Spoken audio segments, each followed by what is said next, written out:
आगामी स्थानिक स्वराज्य संस्था निवडणुकांच्या पार्श्वभूमीवर वंचित बहुजन आघाडी सोलापूरच्या वतीने सोलापूर शहर महानगरपालिका निवडणुकीसाठी उमेदवारांच्या मुलाखती रविवारी घेण्यात आल्या। या मुलाखती प्रक्रियेला मोठा प्रतिसाद मिळाला।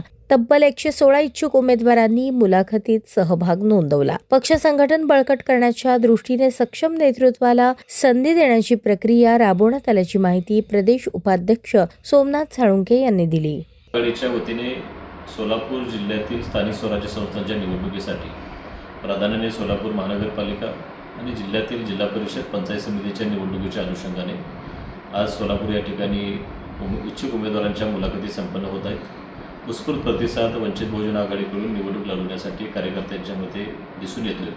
निश्चितपणे सोलापूरच्या महानगरपालिकेची आणि ग्रामीण भागाची परिस्थिती पाहता वंचित बहुजन आघाडी यावेळी चमकदार कामगिरी करेल असा विश्वास आम्हाला या ठिकाणी वाटतो।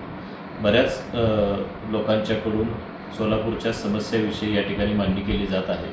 प्रस्तावित पक्षांच्याकडून सोलापूरच्या विकासासंदर्भामध्ये जे दुर्लक्ष केलं जाते त्याला अनुसरून वंचित बहुजन आघाडीच्या माध्यमातून एक सक्षम पर्याय सोलापूर जिल्ह्यामध्ये या निवडणुकीच्या माध्यमातून उभा करण्यासाठी कार्यकर्त्यांच्यामध्ये मोठा उत्साह आहे।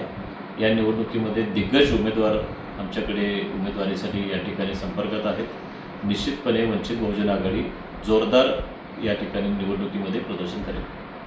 या मुलाखतीसाठी राज्य उपाध्यक्ष सोमनाथ साळुंखे आणि राज्य कार्यकारिणी सदस्य डॉक्टर नितीन ढेपे यांच्या प्रमुख उपस्थितीत मुलाखती पार पडल्या। यावेळी उमेदवारांची सामाजिक बांधिलकी, संघटनात्मक कामाचा अनुभव, स्थानिक प्रश्नांची जाण, पक्ष विचारधारेशी असलेली निष्ठा या बाबींचा सखोल आढावा घेण्यात आला। या प्रसंगी वंचित बहुजन आघाडीचे शहर व जिल्हा पातळीवरील पदाधिकारी आणि कार्यकर्ते मोठ्या संख्येने उपस्थित होते।